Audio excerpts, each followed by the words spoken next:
Thanks everybody for coming to our Quantum Thursday talk. I'm Andrew Haug. I'm the director of C2QA. And I just wanted to welcome you. Today we have a speaker who I know quite well.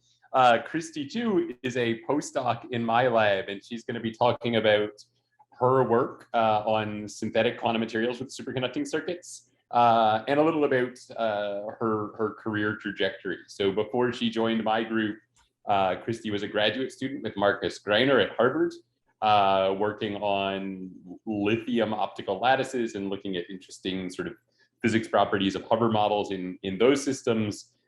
She won the Debbie Jin Thesis Prize for her work, which means it was the best AMO thesis of her year. So it's a pretty special thing. So we're super happy to have her today. Christie, take it away.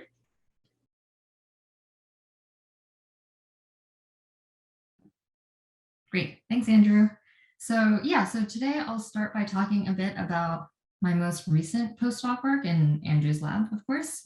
And then I'll talk a bit about kind of how I got here, how I became a physicist. And in that second half of the talk, I especially encourage you to, chime in with questions. I want that to be kind of an ongoing dialogue, because I'm hoping that will be helpful to you. And so if I don't get any feedback from you, there's no way for me to know if I'm being useful or not.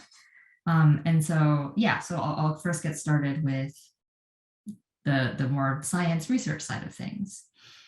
So in the field that I'm in, I'm looking a lot at quantum materials, but in general, this kind of goes back to the broader idea of materials research. So the idea is that you can start with a lot of basic research within materials and discover new ones that are useful and figure out how to make them useful. And then you can engineer them and actually apply them to technological developments. And there are many examples that you might have heard of. You might have heard something called the transistor, which is kind of the basis of all of our technology today. You could even think about the filaments of light bulbs and things like that. But really, I feel like all I need to do is I show you this, right? Once you see this, okay, wow, yeah, there's a lot of materials discovery and development that needs to go into making these smartphones that we have in our pockets. So everything from the so-called Gorilla Glass that makes that screen super strong to, even the capacitive sensors of the screen where you have this touch screen that you can use, or the fact that you have this insanely high density of pixels within the cameras and the screens themselves so that you can take, remarkable photos and see these vibrant colors and, so on and so forth. So kind of all of these different aspects of materials discovery all went into creating this device. And now you can think, well, what other materials are out there? Because those could be the materials that are now determining what our technology is going to look like kind of within the next generation. And I'm interested in looking at so-called quantum materials. Now, this encompasses a very broad range, and kind of even the definition of it is more or less changing right now, but you can think of it as certain materials where they fundamentally have some quantum mechanical property or some quantum mechanics within that gives rise to some macroscopic property that's very interesting and potentially useful. So one example are these, what we call high temperature superconductors. So there are certain materials that can conduct electricity with zero resistance, but really you have to get them to really, really cold temperatures in order to do that, on the order of 4 Kelvin. But some materials have been discovered that can have this property at relatively higher temperatures. So, maybe not for liquid helium, but liquid nitrogen temperatures. And the question is, can we bring that temperature all the way up to room temperature where we can have a material in our everyday world that can really conduct electricity without any resistance, any loss of energy due to heat? And there are also many other materials out there that you might have heard of, so-called quantum Hall materials or quantum spin liquids. And what's become very popular recently is also this magic angle twisted bilayer graphene. So, there are many examples out there, and they are real materials. So I show a lot of cartoons here, but at the end of the day, the goal is to have actual real materials that have these useful properties. But the thing is, with a lot of these materials, even though the properties seem really interesting and they have been observed in the lab, they actually aren't very well understood. And what I mean by that is that we still don't have a complete theory as to what gives rise to these properties on a microscopic level. And one approach that we might take towards trying to figure that out is to extract toy models from these materials. So we look at the material and we try and find some way to describe the physics in maybe a very, very simple way and build it up from there. And this was the basis of my graduate research, and I'll talk a little bit about that at the end in the career section of the talk. And at the same time, there have also been many theoretical models that have been studied, and very interesting features have been identified within these models, but they actually haven't been seen within real materials yet. So for example, here, this is a type of lattice called the Kagome lattice, and it has this very interesting property where here we have what we call a Dirac point in the band spectrum. And what that means is that particles move as if, or electrons move within a Kagome lattice as if they had no mass at all. So as if they were like photons or particles of light. At the same time, you have this flat band, and that says that the particles have an effective infinite mass. They don't like to move at all. And so the coexistence of these two features is actually pretty interesting, from a theoretical perspective. And it would be amazing to have some real material that actually had both of those features, but that actually wasn't engineered and created until just this past year in 2020. So this is a very, very kind of new and vibrant area of research with all of these open questions, many people trying to figure out what's going on, both on the real material side and also on the theory side. And now what I'm interested in is something called quantum simulation or creating synthetic materials. And so this is another approach where we can create quantum systems within the lab experimentally that should embody much of these toy models that are within theory. And the idea is that by looking at these models in the lab in a very clean and tunable setting, where we can also have great access to kind of observing it and seeing what's actually going on, we might be able to then facilitate this ongoing dialogue between real materials and also theoretical work. So more specifically, I'm interested in a platform or a technique, an experimental technique to create these synthetic materials called these superconducting quantum circuits. And the ingredients for this are remarkably simple. So first we have an LC oscillator. So this is just some resonator. It has some resonant frequency associated with it. And if you take one of these oscillators and you make it on a little chip with a superconducting material and you cool it down to these very cool temperatures so that you don't actually have any dissipation within your circuit, you can actually represent this as a quantum mechanical entity, this quantum harmonic oscillator, where you have different energy spacings, which are given by basically what the resonant frequency of this oscillator is. And you can actually now, label these as saying like, well, this is representative of having 0 photons, microwave photons, or 0 particles within this oscillator. Or you can have 1, or you can have 2, and the energy cost of having that many basically is just linear with what this resonant frequency is. You can also write this down formally, mathematically, in terms of a Hamiltonian, where again, you have a number of particles within your oscillator, and that has some resonant frequency. That's the energy of having that many particles. And now you can think about, well, what if I have 2 of these? I can couple them together with a capacitor. And what that means is now if I have, say, 1 photon on one of my resonators and 0 on the other, well, it can actually tunnel back and forth. So you can think of having this microwave photon that actually lives, so to speak, on one oscillator, but can hop between the 2. And that's exactly what this additional term mathematically is saying. I can also do the same thing, but instead of doing this lumped element resonator, I can use what we call a transmission line resonator. So there are several ways of thinking about this. You can think of it as a cavity where you have 2 ends here, and it supports some resonant mode within it. And so that means now the frequency depends predominantly on what the length of that cavity is. But other than that, the picture looks very, very similar. I can define this lithographically on a chip, so I can actually make this in real life. And when I do that, it more or less looks something like this. So I have these ground planes, and I have a center pin, and my microwave photons now will live within this area. And because we have this gap here, then that kind of confines 2 boundary conditions, and that makes it so that we have these resonant modes. And again, I can do the same thing. I can couple 2 of these transmission line resonators together, again with a capacitor, a little gap here, and again introduce this tunneling term where I can have microwave photons hopping from one side to the other. And then finally, I can look at this LC oscillator and I can make it nonlinear. And we do that with something called a Josephson junction. So what this does is this now says that if I have one photon in my resonator, that gives me some energy. But if I were to actually have two photons within my resonator, that is not exactly the same as just having twice the energy of one photon. It's a little bit less than that. And what that means is that effectively the photons can now interact. So if I have two photons, it has a lesser energy, so they kind of attract each other.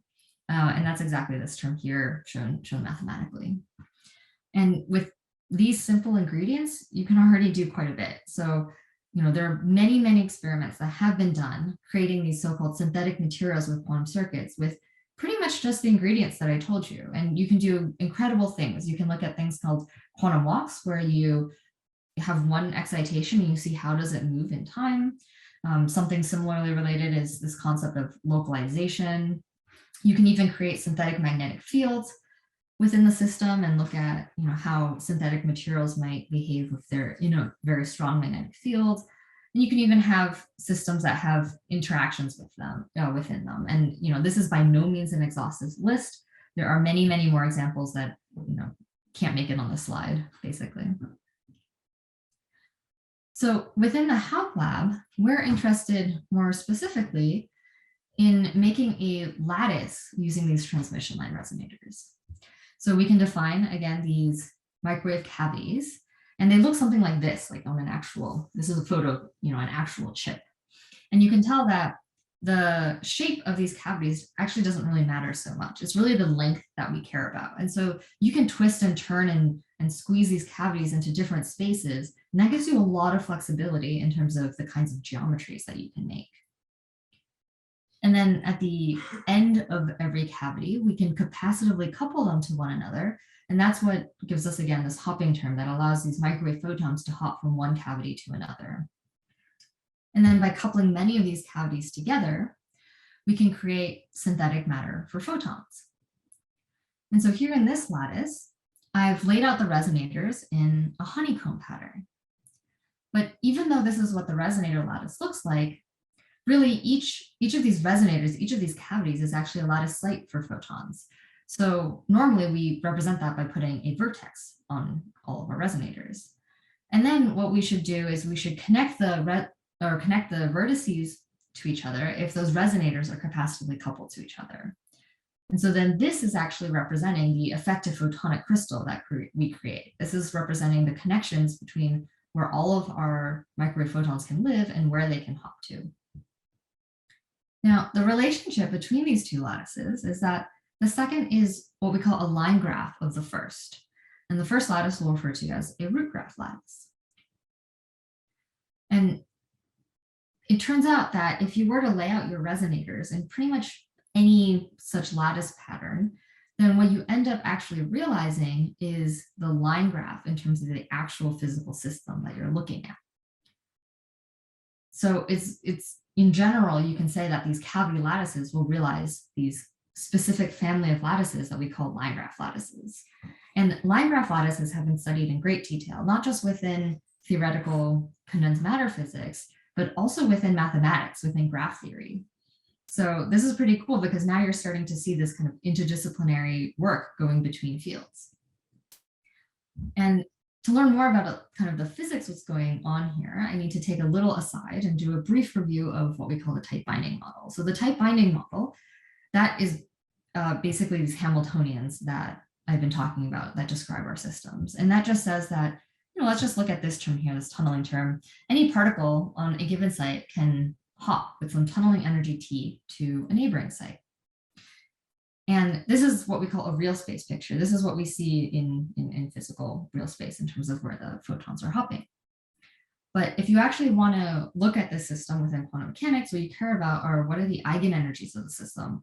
What are the good energy states that you should be using? And you can figure what that is by actually going to momentum space. And so this is pretty cool because it says that even if every single site is at the same exact energy, by introducing this tunneling between them, the possible energies that the electrons can take actually span over an entire range of energies. Here, for this model, shown all the way from -2 to 2 in units of this tunneling. And for those of you who have maybe seen this before, done some quantum mechanics courses, then you also note that the eigenfunctions associated with these are these so-called block waves. So they're actually particles that are completely delocalized over your entire lattice. And those are usually what we think of and what we use when we're looking at these types of problems theoretically. So we can do a very similar thing now with the lattices that we've been looking at. So if we take the tight binding model and we now apply it to these cavity lattices, well, we can look at what happens to the root graph lattice and also within the line graph lattice. And you can actually show that the spectra look remarkably similar to each other. So these are all of the energy states that particles can take within these lattices. And they look very, very similar, with the additional difference that in line graph lattices, you always get a flat band. And what a flat band means that the energy that those electrons within that band take, that energy is completely independent of the momentum that they have, or the energies are all exactly the same, more or less, regardless of what they look like within that space. This also means that you have a very high degeneracy. You have many possible energy states that all have the same exact, you have many states that all have the same exact energy. And in general, that's quite rare within quantum mechanics. This also extends to other lattices. So I can show you another example. This is a square lattice. If we do the same exercise as we did before and took the line graph of it, then again, we would see a spectrum that looks very similar, except the line graph lattice has a flat band. There are also many other things that you can show mathematically. So for example, you can show that if you have a root graph lattice, which is planar, and that means that it can be laid out completely flat without having any of your edges crossing. And if it's regular, and that just means that you have the same number of edges coming out of every vertex, well, in that situation, you can now say that you have some degree d's, and that's the number of edges coming out of every site. So here for this lattice, d equals 3, because you have 3 edges incident on every vertex. And in that case, any spectrum that you get from the root graph lattice, which will just represent with this energy subroot, the line graph lattice has a spectrum which is given by the root graph lattice, but just shifted by some overall energy. And then all of the remaining bands are sitting at -2. So there's actually a lot you can do in terms of looking at the relationship between the root graph lattices and the line graph lattices. And in addition, if the root graph lattice is bipartite, which means that it can be split into 2 sets of sites, where sites in, let's say, set A only tunnel to sites in set B, and vice versa. If that's the case, then this flat band will be gapless. So it'll be touching the band above it. And the opposite, or the inverse, is also true. So if the root graph lattice is not bipartite, then that means that the flat bands are gapped. And this provides a very useful and powerful system to look at these lattices theoretically. And flat bands, more generally, are very interesting for condensed matter physics. There are many examples of quantum materials out there that have flat bands, and the fact that they have flat bands might be very closely related to this very interesting physical phenomena that we see within them. So again, one example is magic angle twisted bilayer graphene, where if you take these 2 sheets of graphene and you have a very specific angle between them, then that gives rise to an exactly flat band. And this material has a very rich phase diagram with all sorts of phenomena that are not fully understood, kind of all within this one material. Another example is the lead lattice, and the lead lattice also has a flat band, and the structure of the lead lattice is exactly found within these 2D planes of many high temperature superconductors. So there also might be a relationship there. And finally, there's an example of Landau levels, where if you take electrons and you put them in a sufficiently strong magnetic field, you have a very high degeneracy of states. And once you add interactions, then that can give rise to fractional quantum Hall physics, which is another kind of big open question that isn't fully yet understood theoretically. So then going back to the big picture of our quest for quantum materials, we can look at what this looks like within just the realm of even line graph lattices. And within Andrew's group, a lot of what work has already been done to look at this. So for example, going between this idea of quantum simulation and even just theory, there's been work done by a previous postdoc before I joined looking at even hyperbolic lattices. So these line graph lattices that you can create that don't even live in our flat Euclidean space. They live in a hyperbolic space.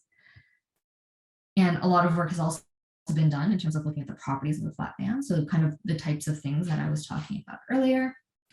And then the first project of my postdoc was actually looking at these flat bands and seeing whether they could be topological or not.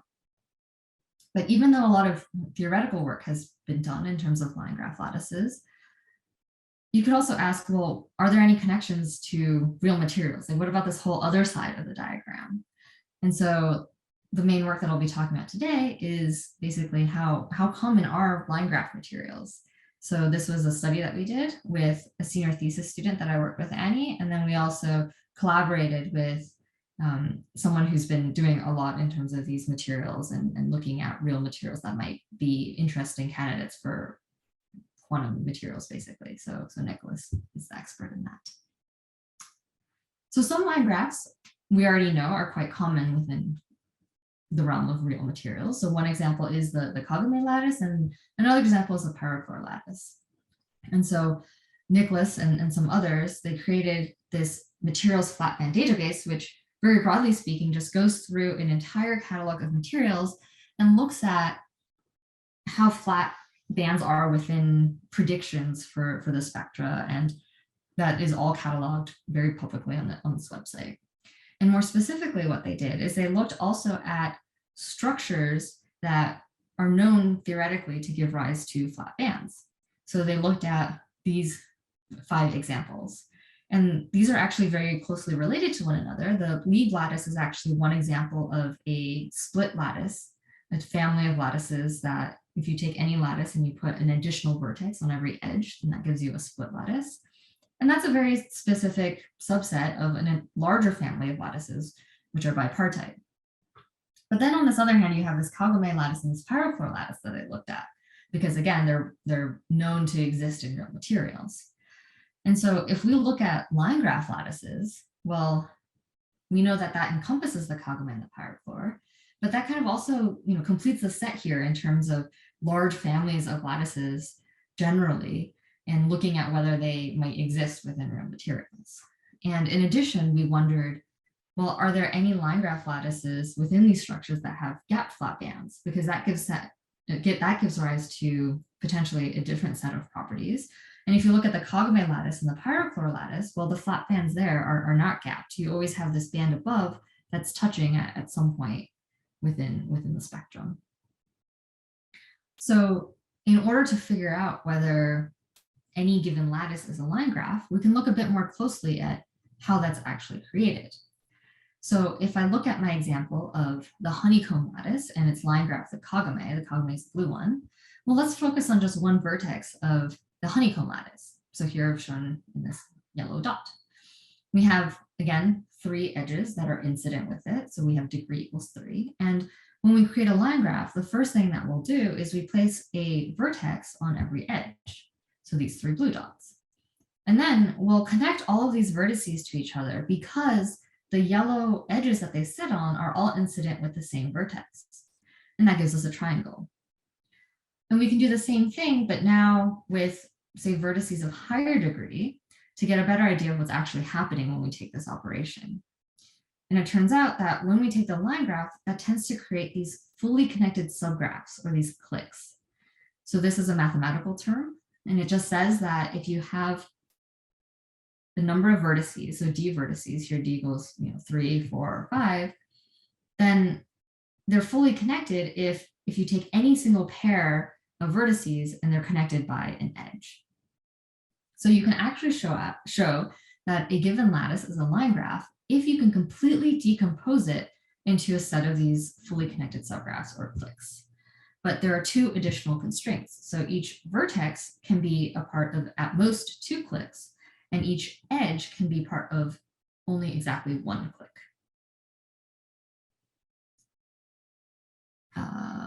So there's a question that just came in. Besides being interesting property, what observable consequence does having a flat band have? Yeah, so there are several. So in the kind of first project of my postdoc, I looked at whether these flat bands could be topological. And that would mean that there are certain quantum states within that band that are robust to basically the imperfections of the everyday worlds that we live in. So if you had a material that had a band that was pretty flat and topological, then that could be a very useful resource for having specific quantum electronic states that can either carry current without any dissipation, or, you know, in the kind of big picture dream of things, maybe even be used for quantum computation. So hopefully that answers your question, but, you know, happy to talk about that more. So we have a way of telling whether a given lattice is a line graph. And this way actually came also from graph theory and was probably originally intended for more finite size graphs. So here I can show you an example of some graph that I drew, and you can look at this and you can ask yourself, well, does that fit this criteria? Is there a partition that I can make of fully conducted subgraphs that gives me this graph here? And if it is, then it's a line graph. And if not, then it's not a line graph. So I'll just show you the answer in the interest of time. And so here I've colored all of these fully connected subgraphs as different colors.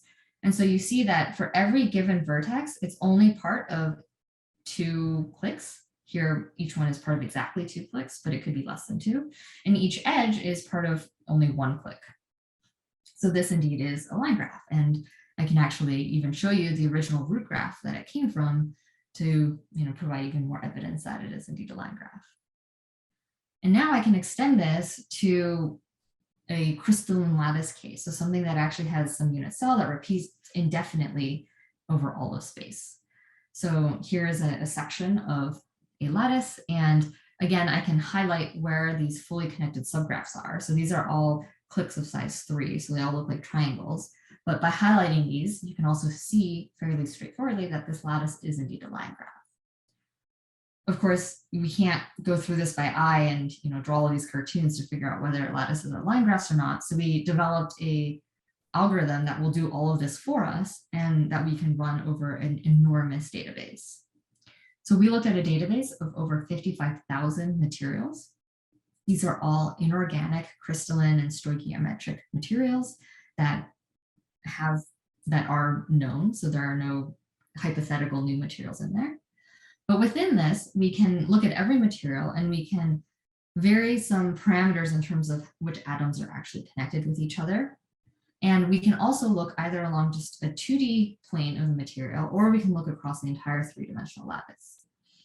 And if we go through and we look at all of these possibilities for all of these 55,000 materials, we find that about 8% of these actually contain these line graph lattice structures. We can also split this by dimension. So we can look at the kinds of materials that give us these 2-dimensional planes when we cut through them. We find some materials also that are technically 3-dimensional and have these line graph lattice structures. But when you look at what's actually connected, they seem to split maybe into these quasi 2-dimensional planes. And then we also can look at all of the materials that have full line graph lattices within their 3-dimensional structures. And in addition, we can look at these materials and we can say, well, how many of these are not like the Kagome or the pyrochlore lattices that we were looking at? And almost 70% of them have structures which are not the Kagome or the pyrochlore. And this suggests that there might be many materials out there that we aren't really looking at. And furthermore, we can look at all of these graphs that we found and we can categorize them and filter them and see what do they look like. So what we can do is, for one thing, we can go through and we can look at, well, what are the sizes of the clicks that are within these lattices? So here in this example, we have a click of size 6, actually. There are 6 atoms that all have some fully connected tone between them. And then we also have some clicks of size 2, which are just single bonds. And we can go through this and do this again in a very high throughput, automated fashion with all of these lattices. And we can also do things by looking at every vertex and seeing which clicks are maybe next to them. And for the 2-dimensional cases, we can also look at faces and categorize exactly what that lattice looks like. And so from this thorough categorization, again, it's all done computationally, so it's all done with code, we can extract which ones are the most commonly represented. And that's interesting because if they occur so frequently within these line graph lattices, well, maybe those are very useful theoretical models to study. And we also find that there are many line graph lattices that are gapped, which is to say that they don't have some higher energy in an energy band that comes down and actually touches that flat band. And in fact, we find that there are over 81 of these lattices, and they represent almost 400 of the materials that we find. And then finally, science is a very collaborative effort, and there's only so much that we can do in terms of looking at this. We want chemists to be looking at creating these materials maybe and trying to then work with also physicists to measure them and see what properties they might have. So all of this information is online in this materials flatband database. So someone in principle could go to this website and they can look at lattices with all sorts of different properties, but they can also specifically look for line graph lattices. And the website looks something like this. You scroll down and you can see all of the different lattices that come up, and the ones that are line graphs will be tagged. And then if you click on one of these, you get a nice page that tells you a bit about what the actual material is and the size of the unit cell and what its structure looks like, things like that. And then here there's also a region where it highlights kind of what kinds of lattices have been found in it. And again, the line graph tag will show up. And then if you scroll all the way to the bottom of the page, you actually get all of the information in terms of the actual lattices, line graph lattices that have been found within that structure. So hopefully, by putting all of this online, that's a very useful resource for others as well. So then now if we, once go back to the big picture of looking at quantum materials and looking at these line graph lattices that we've been very interested in because of the fact that we can make them with these quantum circuits so easily. Well, what I've talked about today is how we can actually look at this connection between quantum simulation and synthetic materials and actual real materials or candidate real materials. And we found that these line graph lattice crystalline structures do exist. And this all fits within, as I mentioned, this kind of bigger project with contributions from many people within the community in terms of looking at high throughput materials characterization and cataloging these materials so that they can be kind of flagged as potentially useful for further searches of quantum materials. So with that, thank you. And I will see if there are any other questions that have popped up.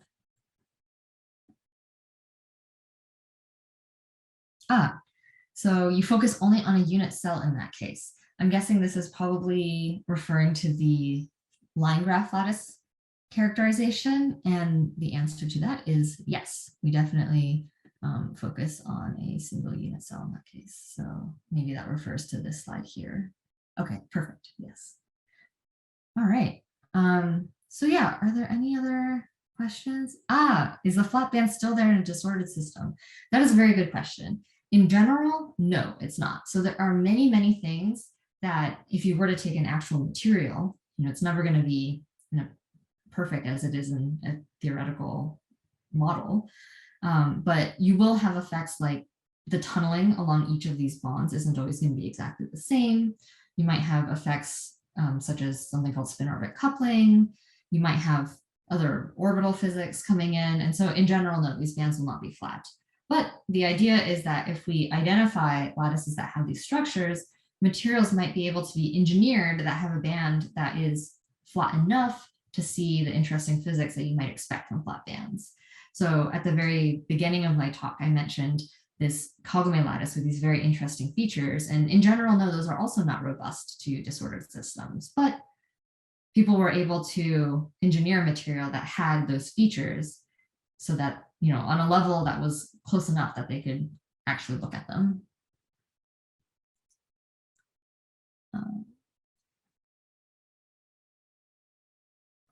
Now I have to scroll because there are a lot of questions, which is fantastic. Is there any experimental development based on the presented concept? So from the real material side, not yet. This is actually very, very new. We posted this to the archive, I don't know, maybe 2 weeks ago. maybe less than a month ago. So this is like very, very new, hot off the press type stuff. So, you know, I think that's a good reason that, yeah, this hasn't been done yet. I've read that the Kagame lattice has a flat excited band, which is a manifestation of geometric frustration. Does your lab / research delve into the hosting interaction-driven phases? I know there's a group at Berkeley working on problems of that sort. Are there any larger implications for materials in that regard? Yes, that is a very good question. So you are exactly right in that the Kagame lattice has a flat excited band, which is exactly from geometric frustration. And if you look at these line graph lattices, that flat band comes from exactly the same geometric frustration. So with these fully connected subgraphs, for example, if you work to look at the triangles, that's an example of this geometric frustration. So the same triangles that you see in the Kagame lattice, that purpose that they serve, that translates directly over to all of these fully connected subgraphs, or these clips that you see in line graphs.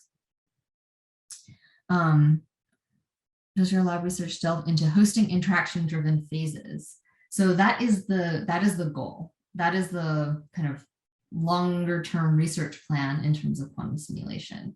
So the lattices that I showed you, they don't yet have interactions, but the idea is that maybe if you now start coupling qubits in, you might be able to try and create or simulate some of those interactions to experimentally see within a synthetic material what might be happening.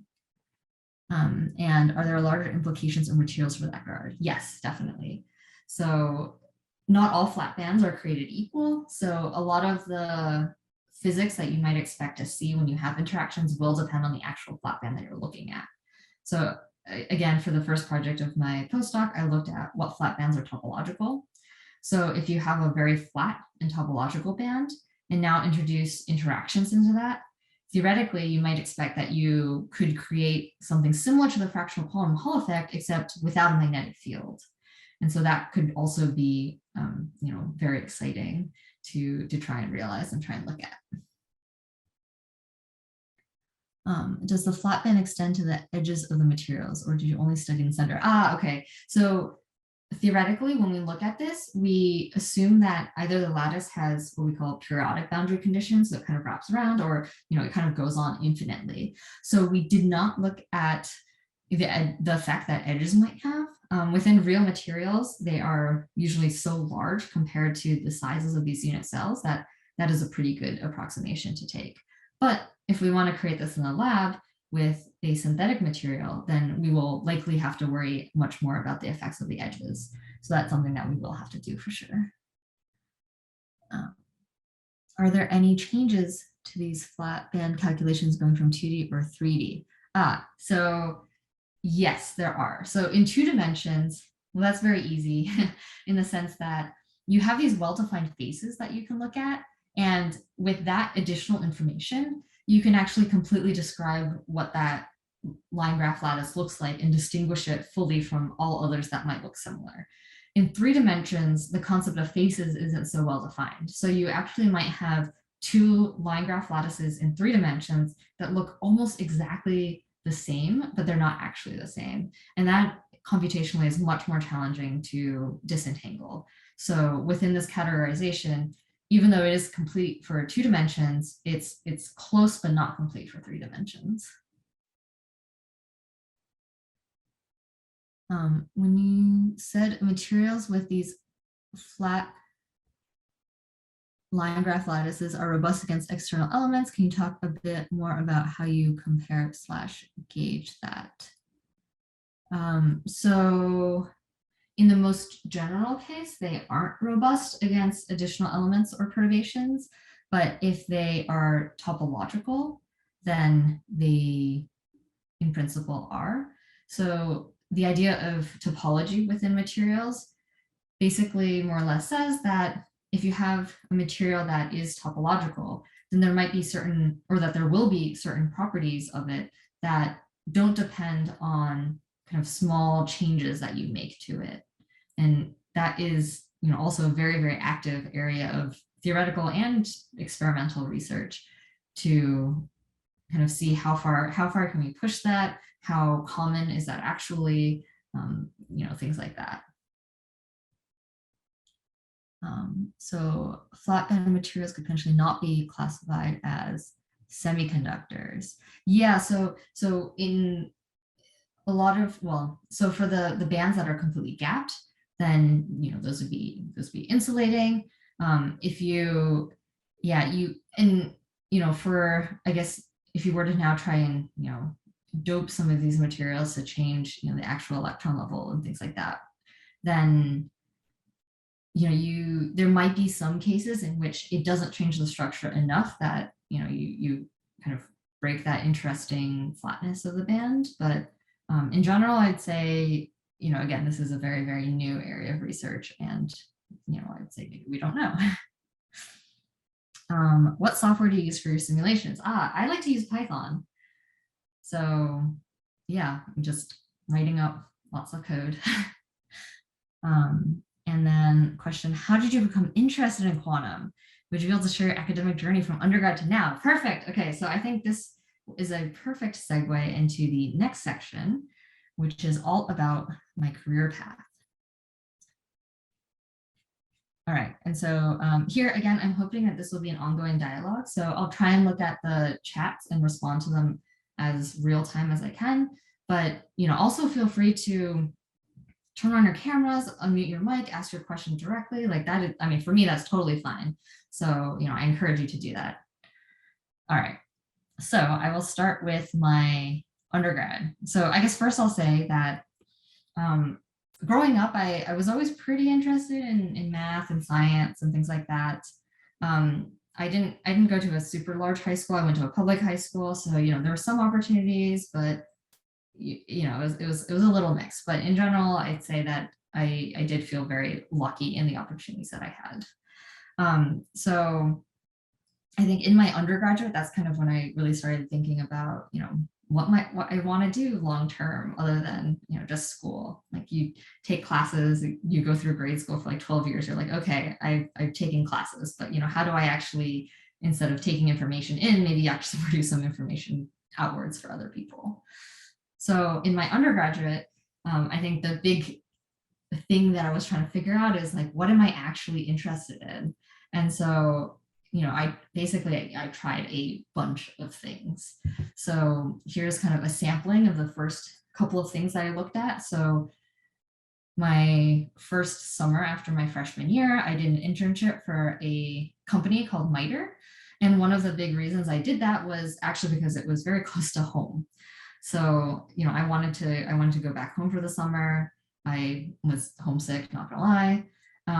But, I also wanted to be able to try and explore something. And at that point, I didn't know anything about anything. So I was like, okay, yes, let's just get some data points, try and figure this out.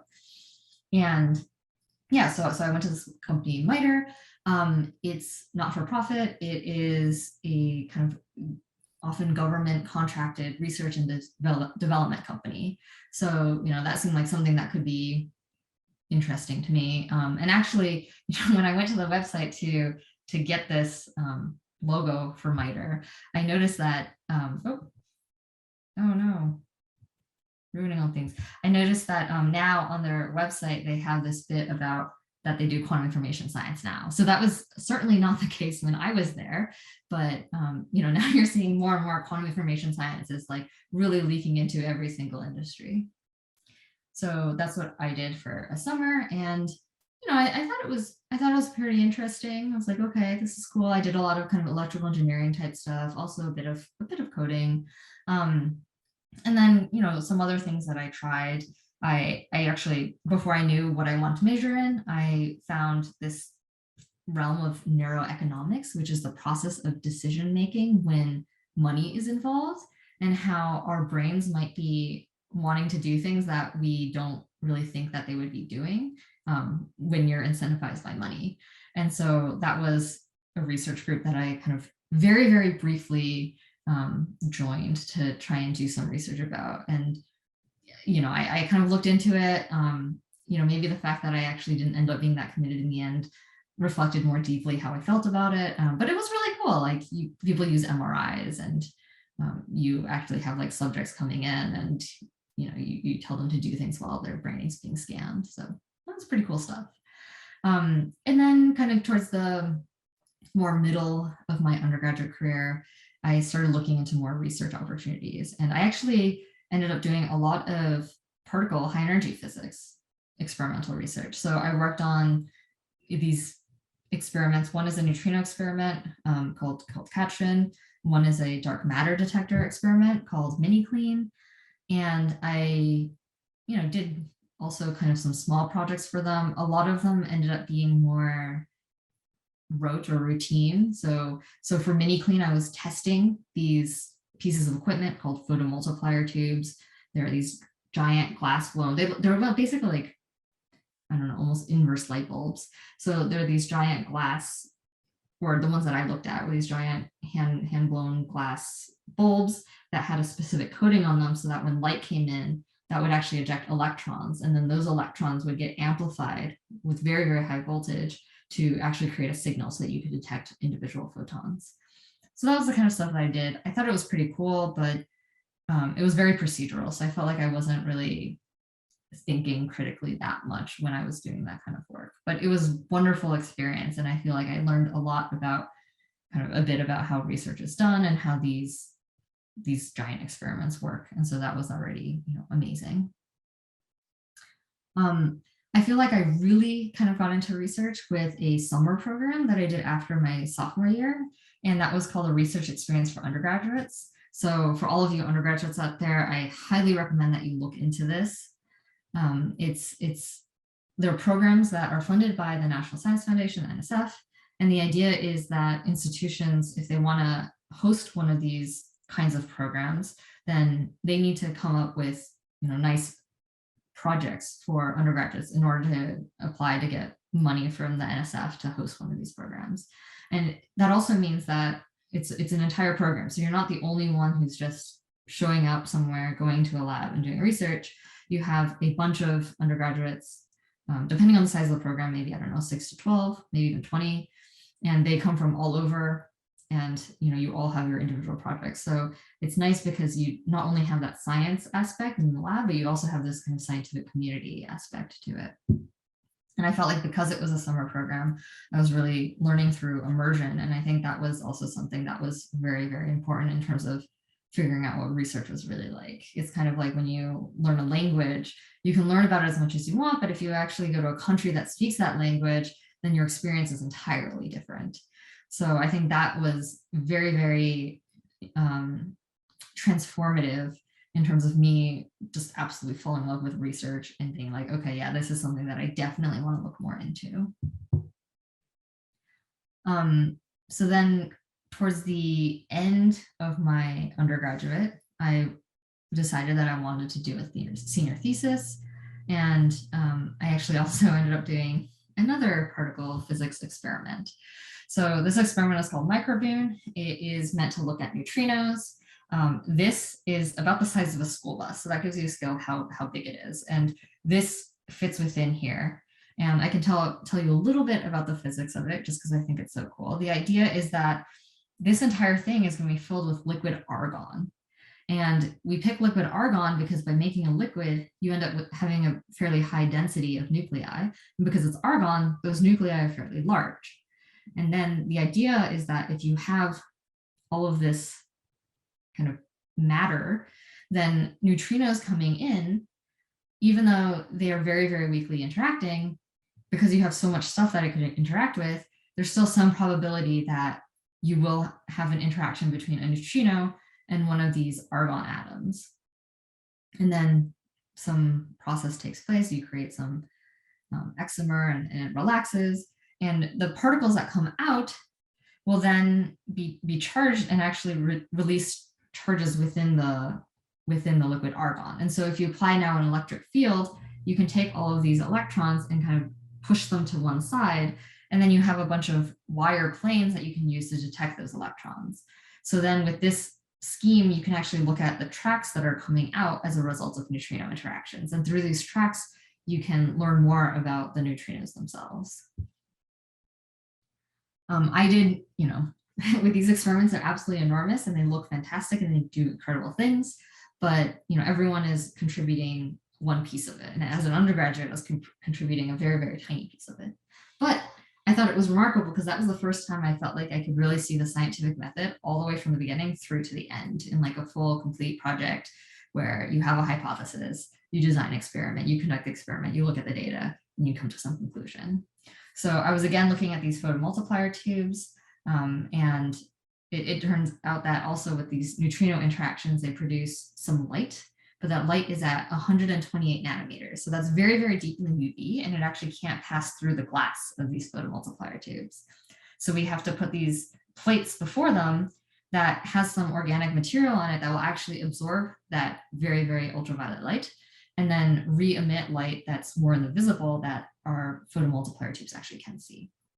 But because this plate has some organic chemical on it, that chemical will actually degrade over time. So the experiment that I was doing was looking at what are the environmental effects of degradation, and are there ways that we can pinpoint what it is, and then figure out how to suppress it.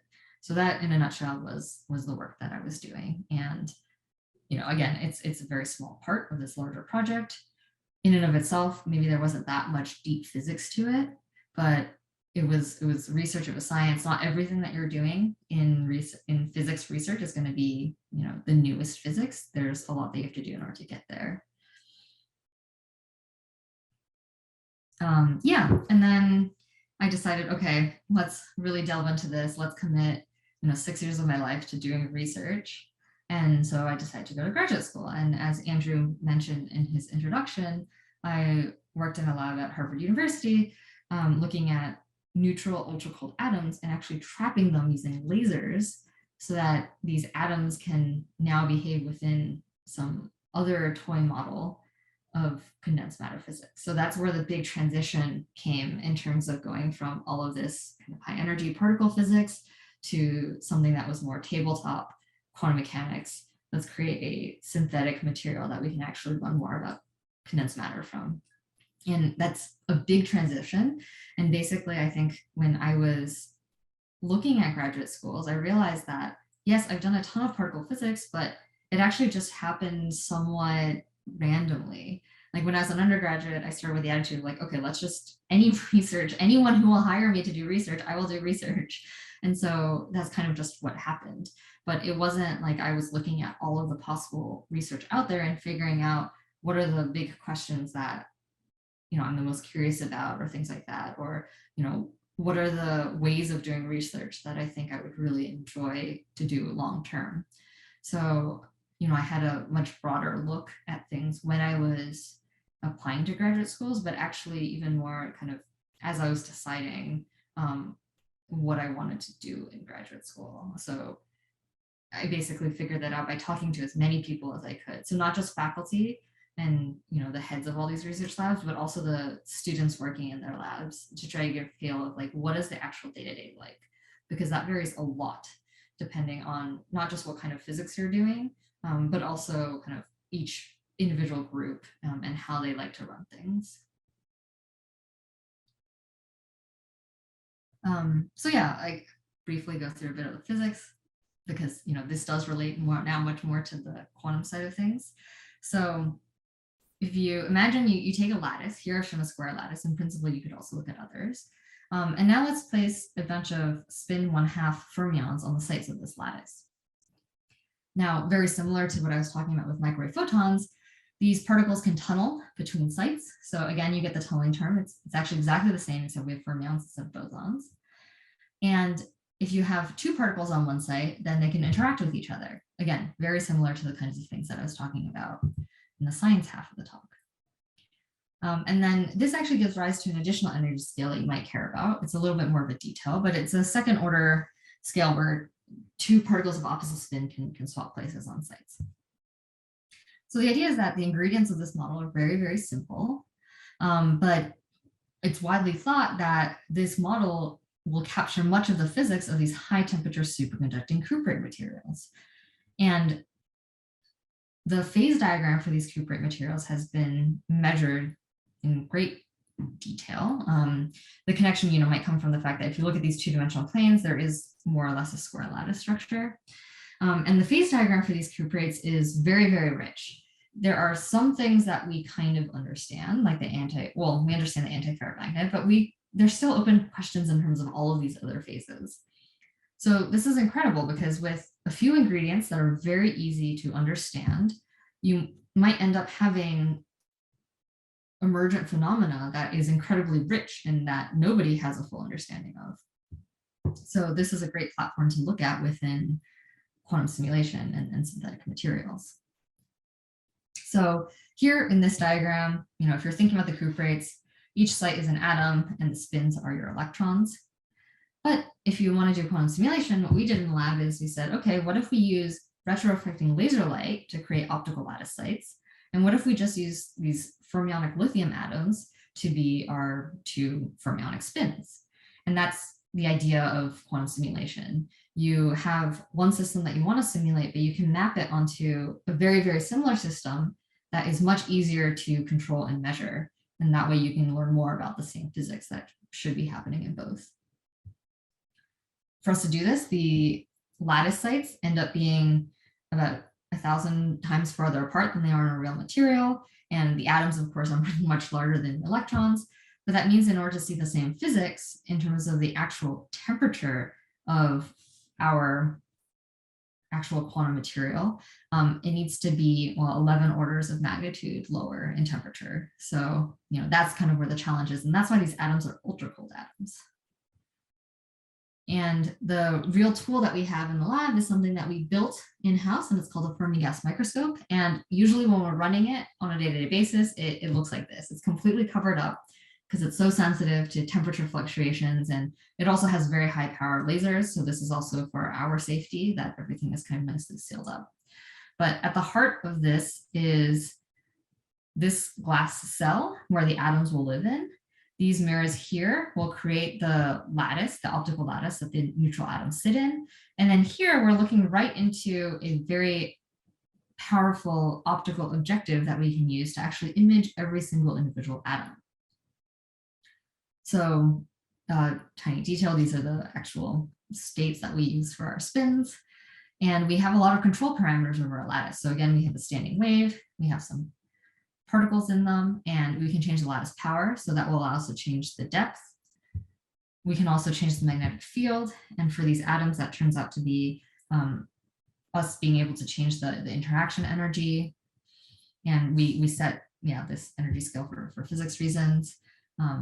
And also, if we hold the atoms in the lattice before, or in a trap before we load them into the lattice, then we can actually heat them up a little bit. And so we can change the temperature by doing that. And then by changing what the overall potential offset is, we can also change what the density of the atoms are within the lattice. And that is more or less enough for us to kind of explore this phase diagram. And then the actual observables that we get are images of these single atoms within these lattice sites. So underlying, all of these is a square lattice, horizontal and vertical. And so we can either image both spin states, or we can image after removing, one of the spins, say the up ones or the down ones. And of course, because this is a quantum mechanical system that we're looking at, we always get classical pictures. We want to take many, many averages to actually reach kind of the underlying physics. So there are a bunch of things that you can do with this. I'm not going to go into detail for these, but I will say that, with such a complex apparatus that we have to build and maintain, it really requires a team of people. So, these are the kind of other experimentalists that I worked with. This is Marcus. And then also for a lot of this stuff, because we're really pushing towards where theory gets really hard, we also have to collaborate with theorists. And so, for a lot of work, we also did that. So then, that brings me now to kind of what I was just talking about with my postdoctoral research. And when I went from my graduate work to my postdoc, I wanted to do something that was similar in nature, but not exactly the same, because the idea is I wanted to learn more. I wanted to see what else is out there. But I also wanted to make sure that I, could actually learn something and do something within the much shorter term of a postdoc compared with PhD. So that's how I ended up at Andrew's lab. Another great thing about his group is that I felt like I had a lot of independence to really look into my own ideas and to try and come up with my own experiments. So basically, I felt like I had the opportunity to do a lot of curiosity-driven work. And I ended up doing quite a bit of theory and computational work, but I thought that was really cool, even though I still identify as an experimentalist. So yeah, I think with that, I'll open up with questions. So yeah, ask me anything.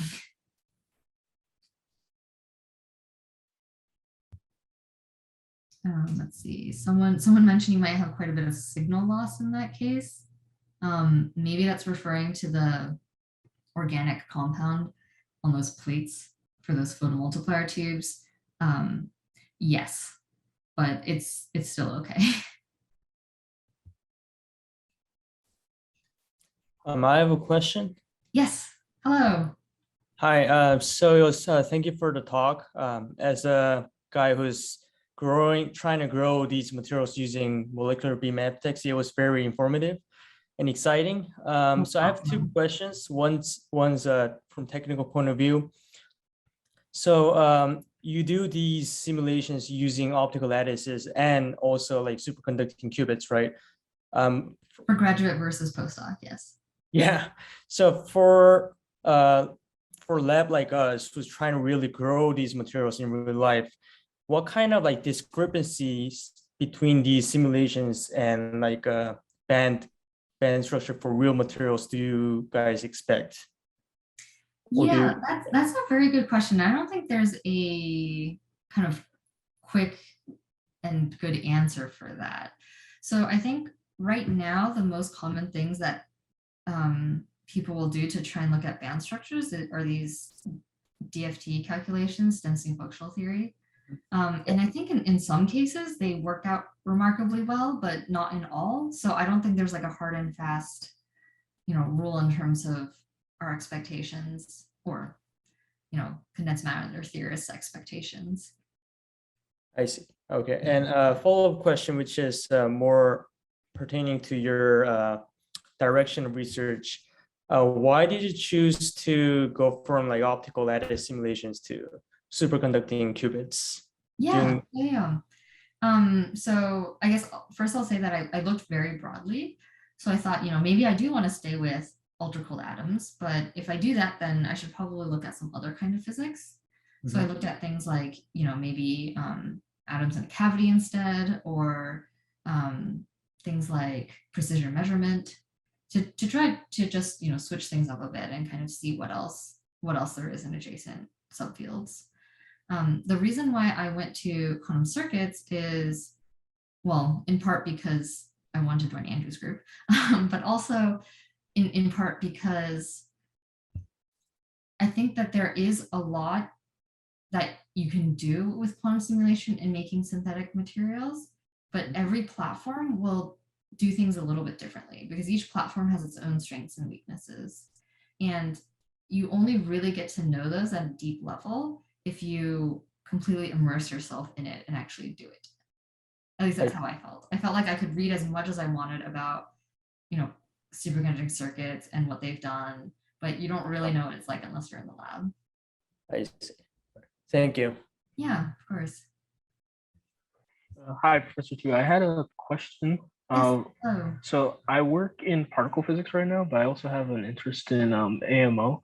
I know that, from your research, you said that you worked with ultra cold atoms. I read that there's work right now being done that utilizes ultra cold atoms in an optical lattice to kind of simulate or like make toy models of QCD, which is something that a lot of particle physicists are interested in. Do you have any insight on that, or any like interactions that between those two fields that you know about? Yeah, so I actually I don't know about QCD specifically, but I do know that there are a lot of atomic physics kind of more tabletop experiments that are being done to look at standard model physics. So there's everything where you can look at precision measurements of what we call the isotope shift. If you have different elements with different isotopes, and by looking at all of them, you can kind of extract bounds on certain higher order possible terms within the standard model. And, I'm not going to claim to be an expert in any of this, but, I know that exists. There are also measurements of the electrodipole moment, basically like how round is the electron, also with these tabletop type experiments. And for those, actually, I think the most powerful approaches are using not ultra-cooled atoms, but ultra-cooled molecules. Because in a molecule, you can get very, very strong electric fields. So there's also, groups that are doing that. And let's see. Yeah, I think that kind of thing. There are probably many more examples that, I'm not thinking of exactly right now, but it's definitely being done. Okay, no problem. Thanks for the talk. It's really clear and inspirational. Cool, thank you.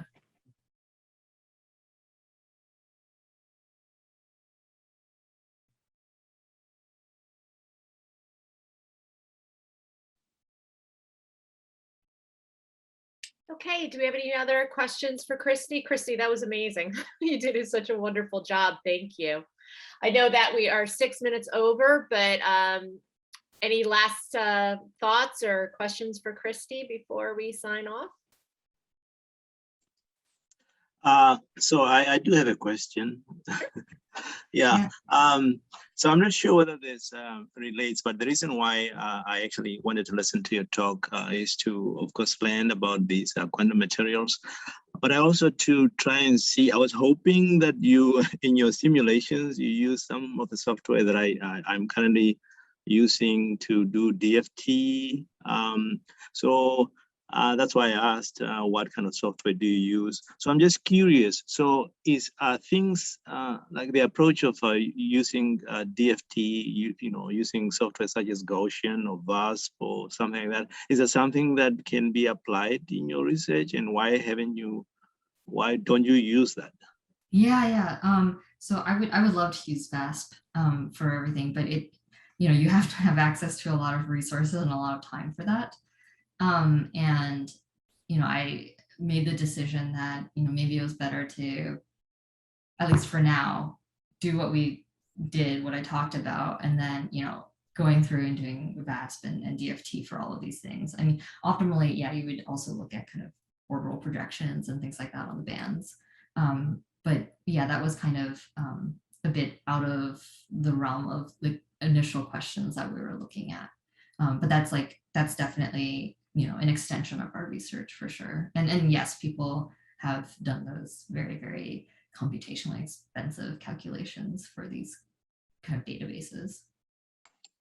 Thank you. Yeah. So like on the materials flatband database, there's also another one, the topological quantum chemistry database. They all show, like, all the spectra that they're showing are DFT with VASP.